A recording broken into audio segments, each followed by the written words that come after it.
ಅಖಿಲ ಭಾರತೀಯ ಸಾಹಿತ್ಯ ಪರಿಷತ್ ಹಾಗೂ ಸ್ವರಾಷ್ಟ್ರ ಪ್ರಕಾಶನ ಸಂಸ್ಥೆ ಸಹಯೋಗದಲ್ಲಿ ನಾನು ಕಾಫಿರ ಪುಸ್ತಕ ಬಿಡುಗಡೆ ಕಾರ್ಯಕ್ರಮಕ್ಕೆ ಮಂಡ್ಯದಲ್ಲಿಂದು ಬಿಜೆಪಿ ರಾಷ್ಟ್ರೀಯ ಸಂಘಟನಾ ಕಾರ್ಯದರ್ಶಿ ಬಿಎಲ್ ಸಂತೋಷ್ ಚಾಲನೆ ನೀಡಿದರು. ಇದೇ ಸಂದರ್ಭದಲ್ಲಿ ಭಾರತಾಂಬೆಯ ಭಾವಚಿತ್ರಕ್ಕೆ ಪುಷ್ಪನಮನ ಸಲ್ಲಿಸಿದರು.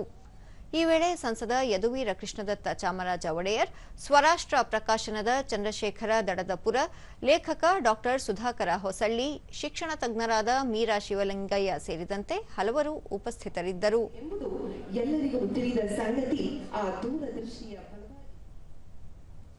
ಬಳಿಕ ಬಿಎಲ್ ಸಂತೋಷ್ 300 ವರ್ಷಗಳ ಹಿಂದೆ ಕಾರ್ಕಳದ ಮುದ್ದಣ್ಣ ಸಪ್ತಾಕ್ಷರ ಮಂತ್ರವನ್ನು ಹೇಳುತ್ತಿದ್ದರು. ಅದು ಭವತಿ ಭಿಕ್ಷಾಂದೇಹಿ, ಲೇಖಕರು ಬೇಡಿಯೇ ತಿನ್ನಬೇಕು ಎಂದು ಹೇಳುತ್ತಿದ್ದರು. ಇಂದು ಕೂಡ ಆ ಸ್ಥಿತಿ ಶಾಶ್ವತವಾಗಿದೆ. ಪುಸ್ತಕ ಪ್ರಕಾಶನ ಮಾಡುವುದು ಸವಾಲಿನ ಕೆಲಸ ಎಂದು ತಿಳಿಸಿದರು.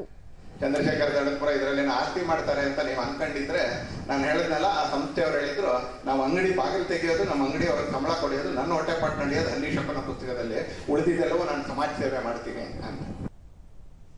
ಯದುವೀರ ಕೃಷ್ಣದತ್ತ ಚಾಮರಾಜ ಒಡೆಯರ್, ಭಾರತೀಯ ಚಿಂತನೆ ಹಾಗೂ ಪರಂಪರೆ ಉಳಿವಿಗೆ ಎಲ್ಲರೂ ಕೈಜೋಡಿಸಬೇಕಾಗಿದೆ ಎಂದು ಹೇಳಿದರು. ಮಾಹಿತಿ ಇರಬಹುದು, ಅನೇಕ ಅನುಭವಗಳ ಮೇರೆಗೆ ನಮಗೂ ಕೂಡ ನಮ್ಮದೇ ಆದಂತಹ ಒಂದು ಅಭಿಪ್ರಾಯ ಬಂದಿದೆ. ಅದು ಬರೀ ರಾಜಕೀಯ ದೃಷ್ಟಿಕೋನದಲ್ಲ, ಸುಮಾರು 10 ವರ್ಷದಿಂದಾನು ಕೂಡ ಈ ಒಂದು ಅರಮನೆಗೆ ಬಂದಿದ್ದ ಕೂಡಲೇ ನಂತರ ಎಲ್ಲ ಏನು ಬೆಳವಣಿಗೆಗಳಿತ್ತು ಅದೆಲ್ಲನೂ ಕೂಡ ಗಮನಿಸಿ ನಮಗೆ ನಿಜವಾಗ್ಲೂ ಕೂಡ ಒಂದು ಕ್ರಾಂತಿ ಬಂದಿತ್ತು. ಲೇಖಕ ಡಾ ಸುಧಾಕರ ಹೊಸಳ್ಳಿ, ಈ ಭಾಗದ ಲೇಖಕರು ಸಾಹಿತ್ಯಕ್ಕೆ ಬಹಳಷ್ಟು ಕೊಡುಗೆ ನೀಡಿದ್ದಾರೆ. ರಾಷ್ಟ್ರಪರ ಚಿಂತನೆಯ ಪುಸ್ತಕದ ಕೊರತೆಯನ್ನು ನೀಗಿಸುವ ಕೆಲಸ ಮಾಡಲಾಗಿದೆ ಎಂದು ತಿಳಿಸಿದರು. ಜಾಗೃತಿಯ ಬಗ್ಗೆ, ನಮ್ಮ ದೇಶದ ಪರಂಪರೆ, ದೇಶದ ಅಖಂಡತೆ ಮತ್ತು ಸಾಂಸ್ಕೃತಿಕ ಬೇರುಗಳನ್ನು ಹೊರತರುವಲ್ಲಿ ನಮ್ಮ ಪ್ರಕಾಶನ ಕಾರ್ಯನಿರ್ವಹಿಸುತ್ತೆ.